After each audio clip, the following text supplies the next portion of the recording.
We now move on to our next panel discussion and the last one for the day, which is starting the course, Strengthening Education Sector's Engagement in Maritime, for which I invite on stage our moderator, Captain Subrito Khan, Principal of the Great Eastern Institute of Maritime Studies, Dr. Rohit Kichlu, Assistant Professor, Center for International Studies, NMIMS, Dr. Sarita Karar, Director ICT and Dean Midcom, MIT ADT University,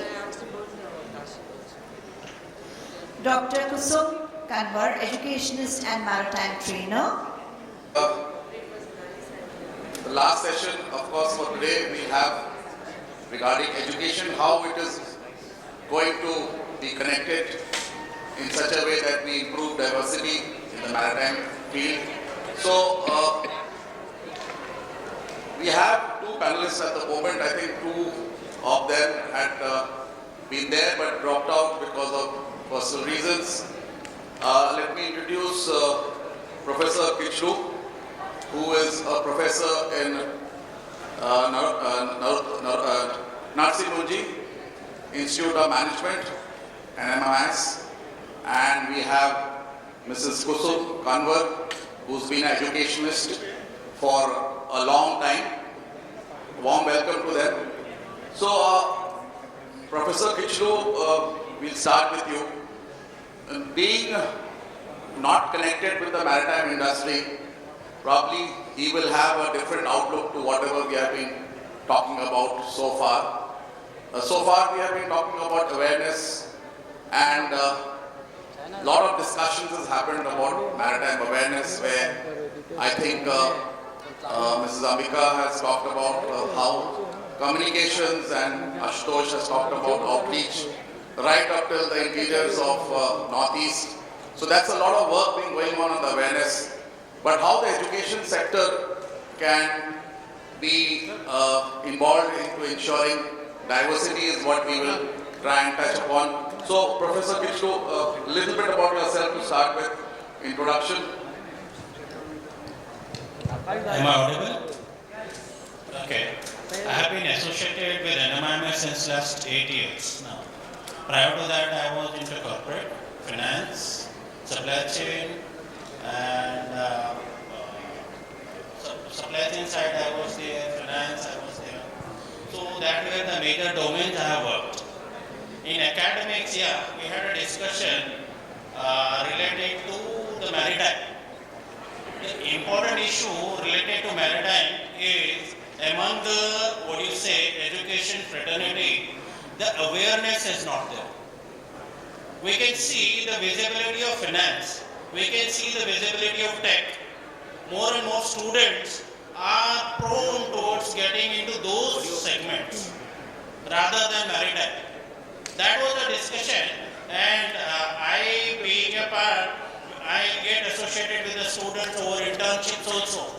Why not to promote this domain?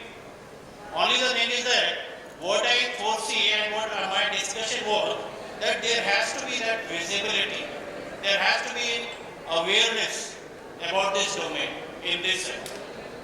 So you're saying the young management graduates are looking forward to exposure in the maritime industry through internships to start with, and that will probably spread the word across that the maritime industry has got a lot of opportunity for management, successful management graduates who are just not in the IIMs. As you rightly said a few minutes back, that when you approached some of the shipping companies, they all said that we have filled up our seats with IIM people.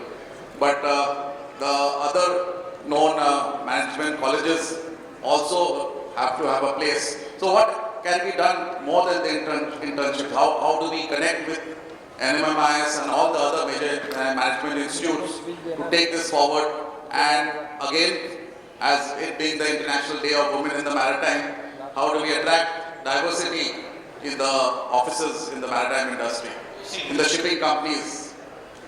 See, just some time back I was discussing, there are around 70 to 30 ratio, boys and girls, and they seek for the internship. And as rightly said, I had approached some of the shipping companies earlier, answer which I used to get, we have already failed. And from the premium institutes. Why not to break that barrier?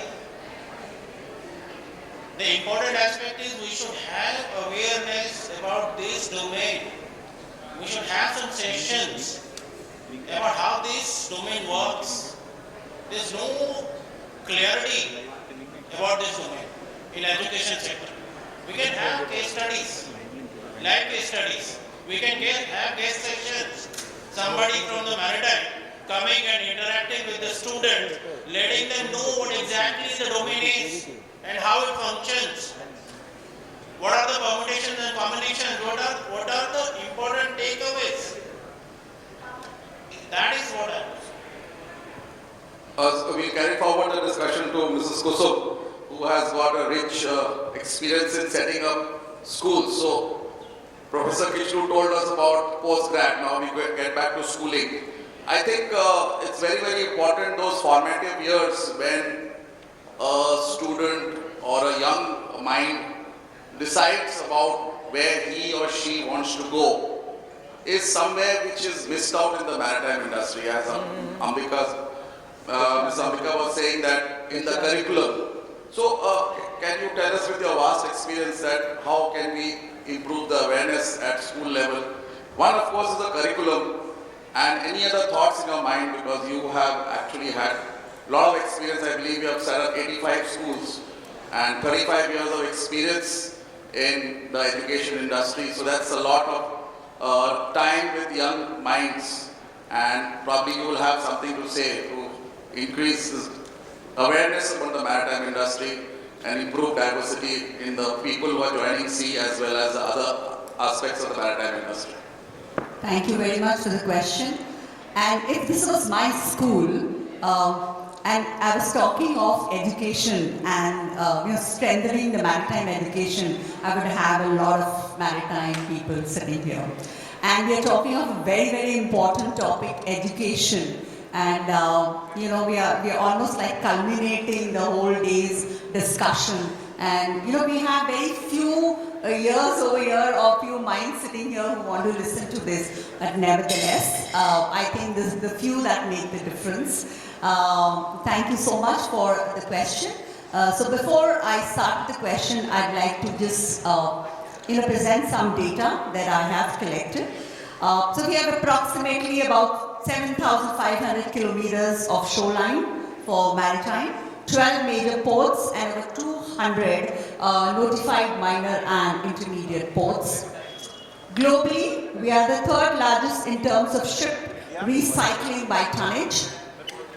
The ministry aims to train 10,000 people annually in the Sagar Mala program initiated. Accordingly, training 1,050 students per year in the maritime logistics. Union budget proposed for Maritime Development Fund is 25,000 crore. That's one part of it. There are many more, hundreds of crores there. Where will we get the best talent pool in the country from schools, right? So, some data in the education sector. That's very, very relevant for us, and that's where we need to focus as well. Union budget for 2025-26, it surprised all educators, all educationists as well. The budget is 1.28 trillion. Population under the age of 18 years. Welcome, ma'am. So population under the age of 18 years in India is 472 million, right? That's 31% of our population.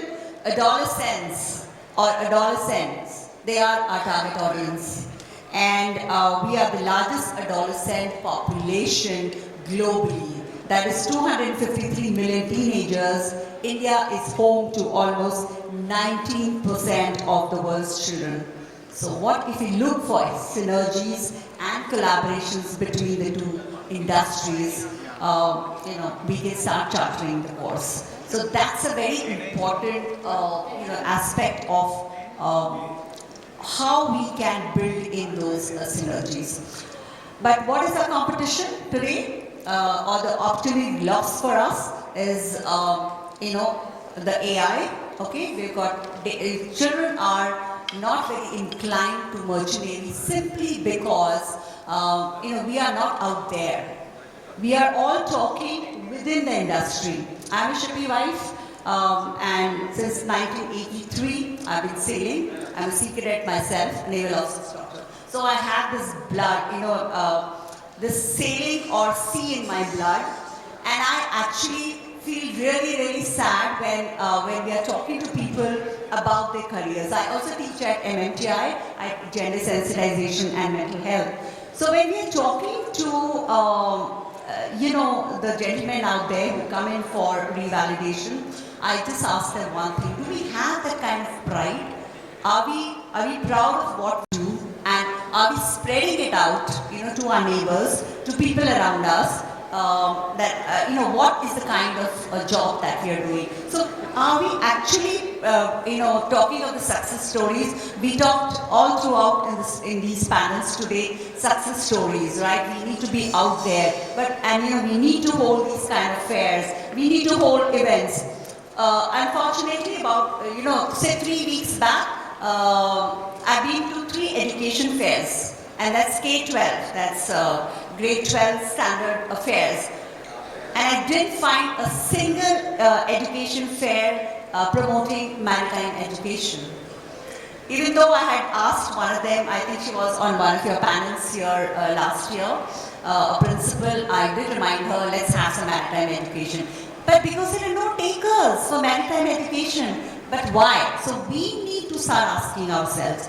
Also, when we talked about curriculum, we need to start talking to the boards. Boards where we can sit down with them and tell them that, listen, this is the kind of thing that we need to be educating children about, okay? So as a school principal, whenever I used to have these project-based learning. So we gave them even the business studies, under the business studies, we gave them project-based learning, or they would just come up with a business idea, right? And of probably, the best part of it was, the first project that we did was building yachts. So they had building yachts right from scratch, also having the funding and things like that. So that is the sort of learning that children need in school. Otherwise, they don't know. Even their own children, because your and my children are not getting into shipping.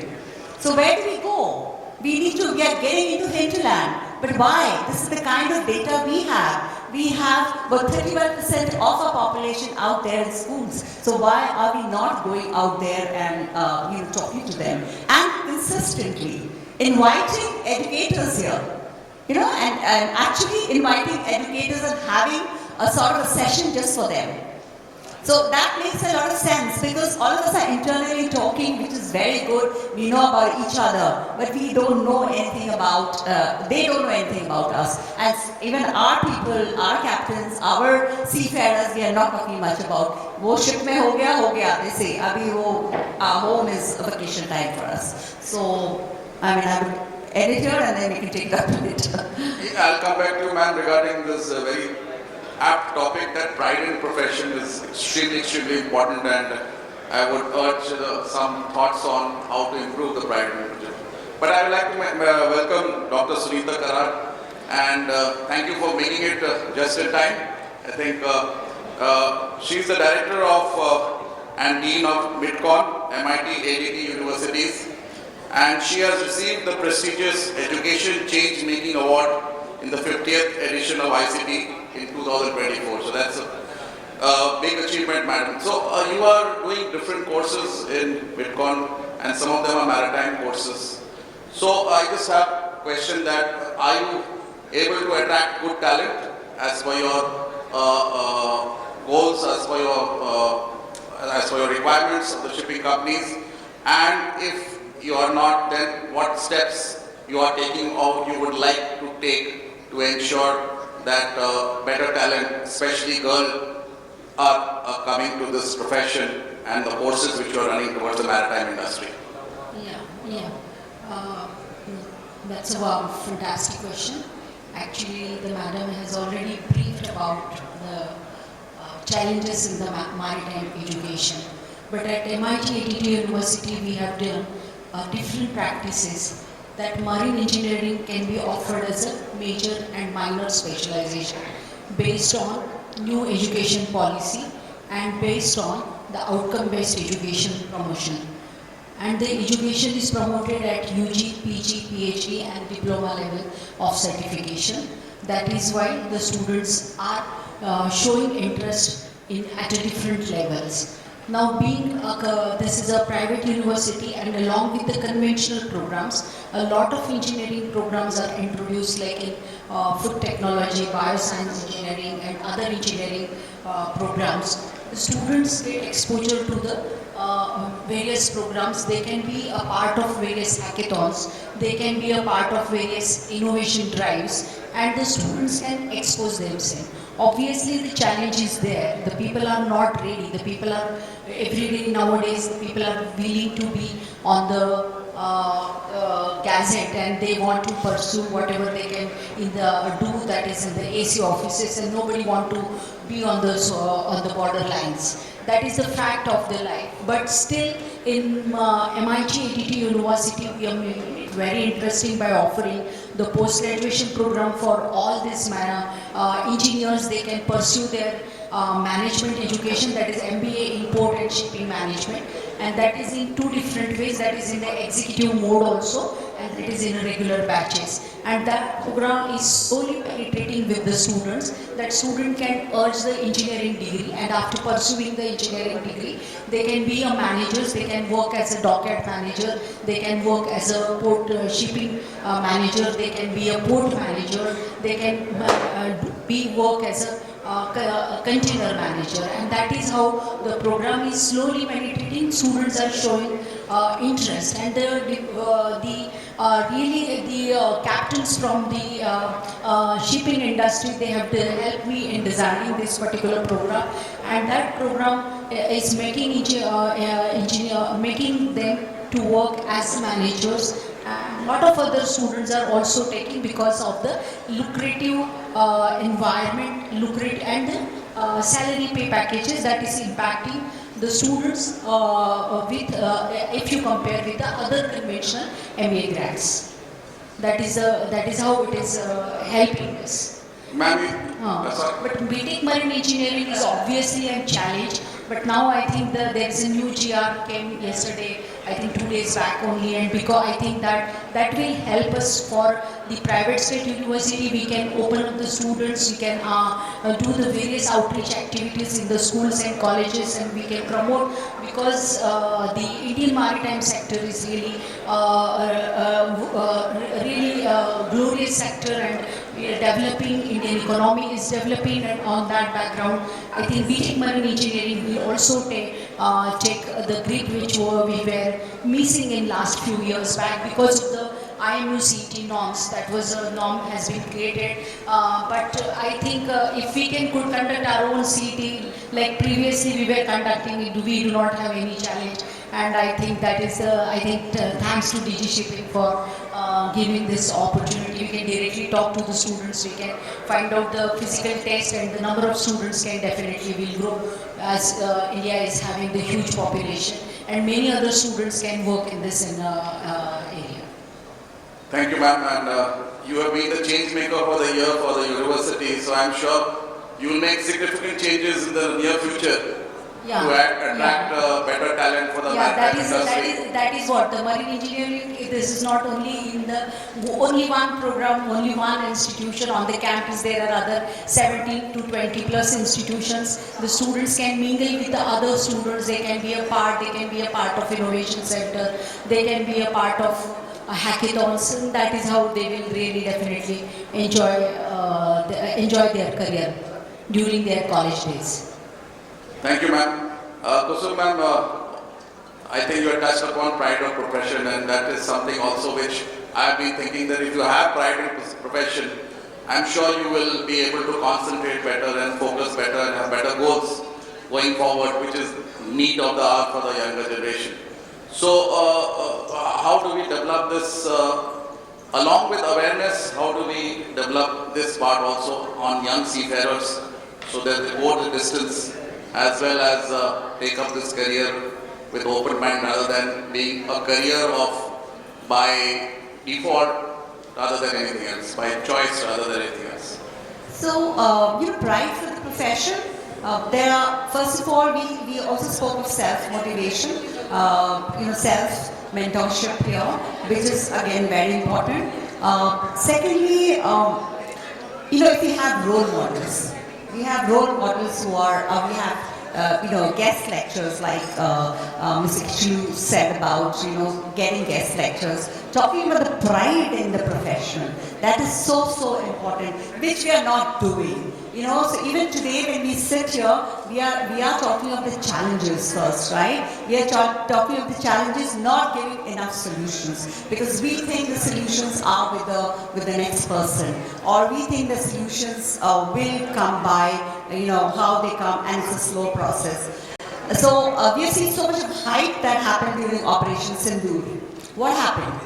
That was the pride in our, for what we were fighting for, right? The pride in our armed services, the pride in what they did. The same way if we are not highlighting what our seafarers are doing out there, the kind of STCW, courses they have to do, the kind of safety measures that, each one has to be equipped with, those kind of minor things which we think, don't make up a life for us, is very important for the youngsters to understand that this is what is, actual learning, or this is where we can pick up this kind of learning from. So pride, again, lots of workshops. We need that kind of training. We need to kind of have that kind of an environment around in our schools to give this kind of,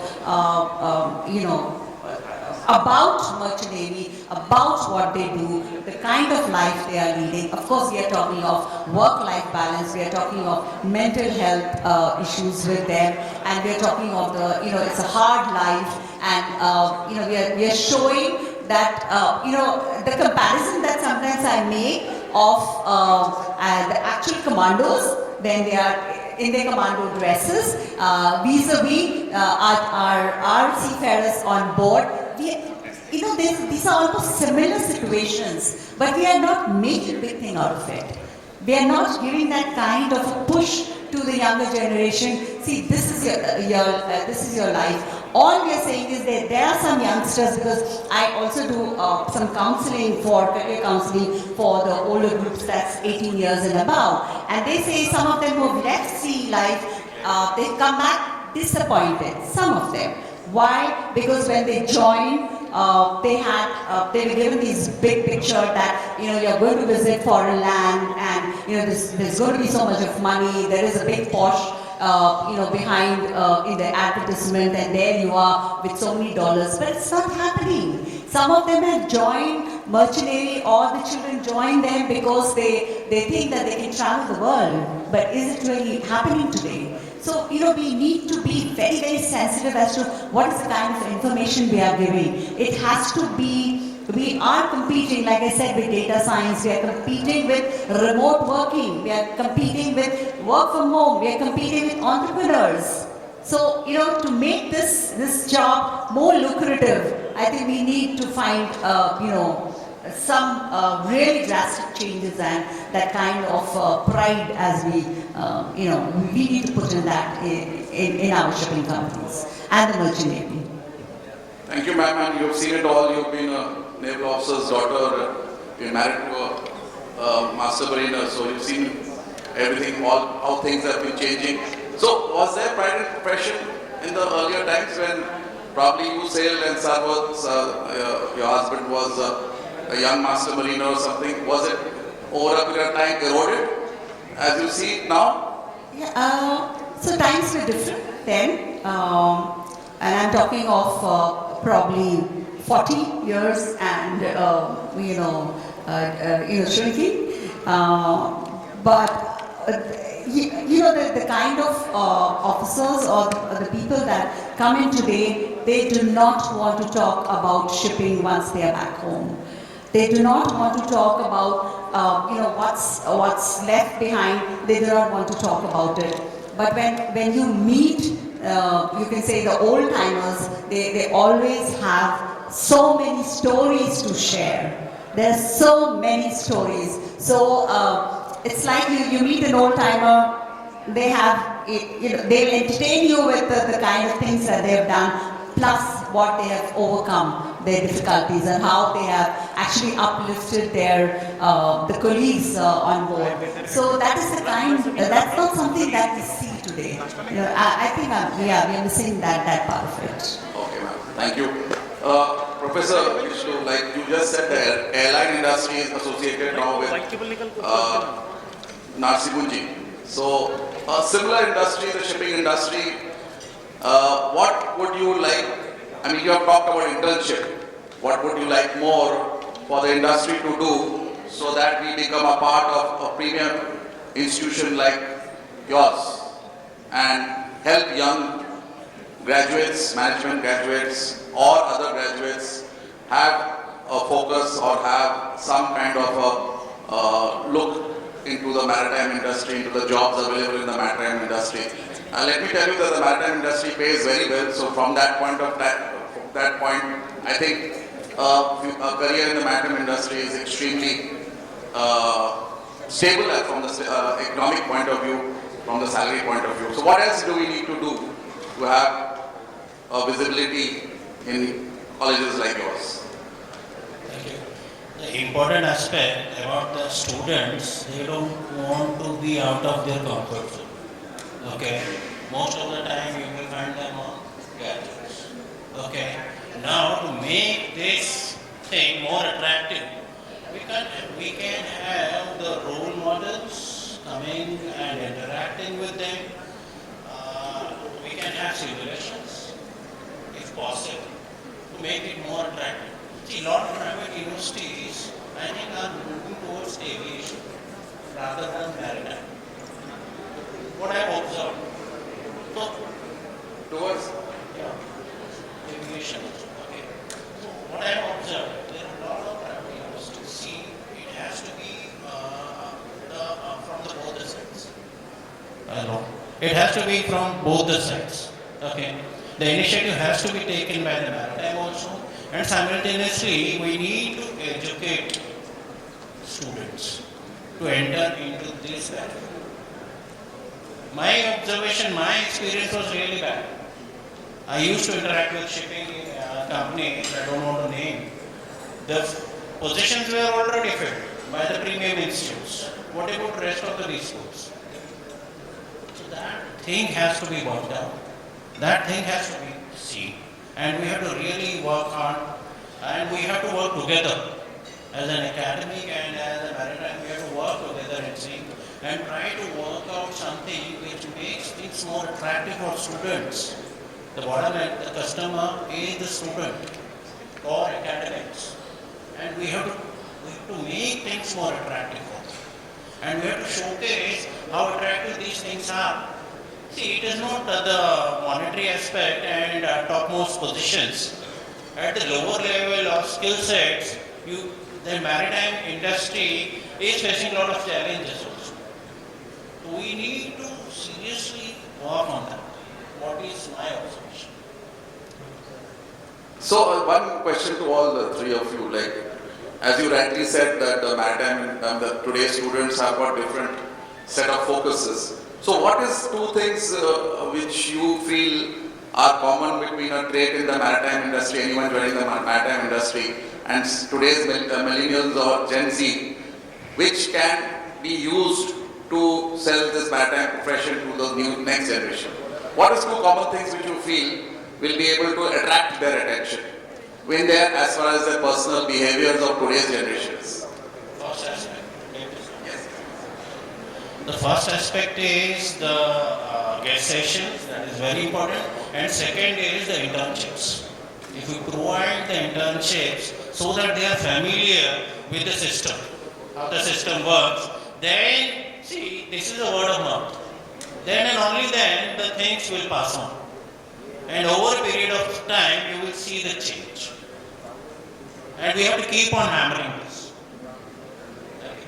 I think Professor Vishnu has mentioned quite a few times that internships and all, and we have some industry leaders out there. I saw Captain Basim Sanjeev and other people out here can take a cue from there. Some internships are there for the B schools which can help. Of course, Ambika herself and JNP, I'm sure you must be giving plenty of opportunities. But reach out to the other B schools which will help us, and they are ready to have sessions which will have increased awareness. So they have invited us, and anyone who's interested can pitch it. So going back to the same question, ma'am, from your side, I said that what common traits we can do. Yeah, there are, I think today almost all specializations they are getting the internship, and that is 100% is there. Along with that, the desk research has been made mandatory for almost all B school students. Along with this, I think the students are given the research writing assignments or some of the research methodology based projects to the MBA grad students. And I think that they are helping, and if the industry people will come and approach us and they can give their problem statement, then the faculties and the faculty staff members, those who are doing the PhDs or their research work in the same area, they can help out to speed up the work in the industry organization. That is what I can add here from my side. Okay, ma'am. Kusum, ma'am, you can just end with your thoughts on this question. Right. So, a lot of things, like I said, about industry events. Youngsters are looking for work-life balance today. Whether it's, how we can work that out is important. Also, equal opportunities. Now, we have 50% women participation in our country, right? Or we have 50% women. So, where are those 50% in the maritime? So, let's attract women, right? And how do we do that? There are lots of because long sailing times and for them, I've heard a lot of women seafarers talking about, their little skewed maternity benefits because, as we all know, the productive years are limited, right? So we need to work around that because that's a very important part of what we as women are. Work-life balance, as I said, zero tolerance policy. Because when we are doing gender sensitization sessions, zero tolerance becomes that big elephant in the room. Because people are asking that why do women then need this kind of benefits if they're coming for equality or if they want equality? So why are they asking for this kind of benefit, or they want some sort of something out of it, right? So it's very important. Like someone had also mentioned in the earlier panels about social media campaigns. We need to do a lot of scholarships and grants, also research and data, and as to end this on women, because this is Sagar Samman, and I'm a part of the training subcommittee of Sagar Samman. So I would like to end it with something that I've written about women. उड़ान भरने को वो सागर में तैयार है, उड़ान भरने को वो सागर में तैयार है, हर बंधन से परे जिंदगी अपनी शर्त पर स्वीकार है। ये नारियां हैं, ये सब नारियां जो हैं हमारी यहाँ, सागर का गौरव।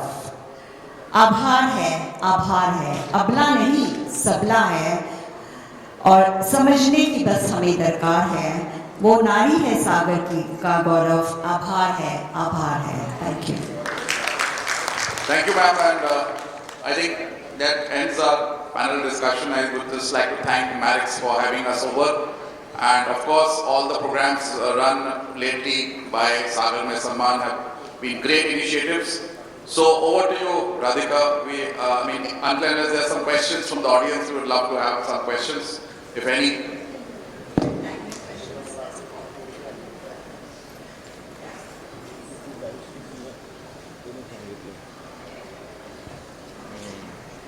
Any questions on education? Any questions? In the maritime industry.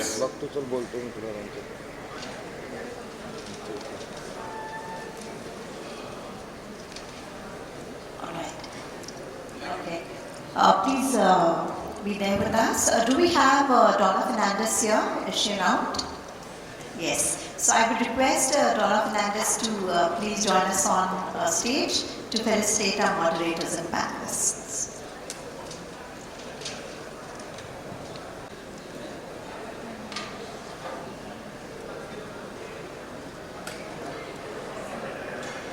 So can we just take a group picture by that time? Yes.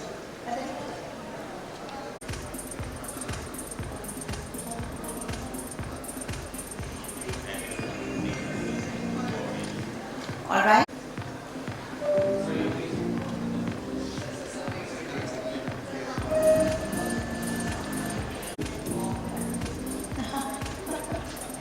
Oh, you can do that. Dr. Rohit Kichlu. Thank you, sir.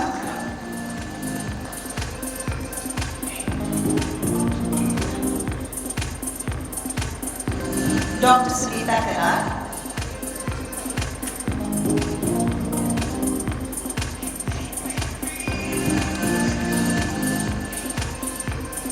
And Dr. Kusum Kanwar.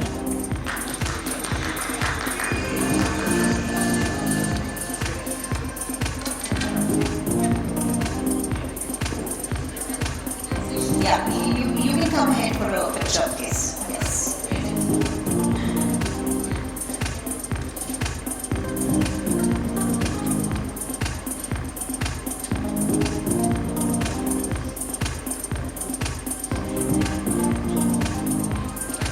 Thank you, everyone. Thank you very much.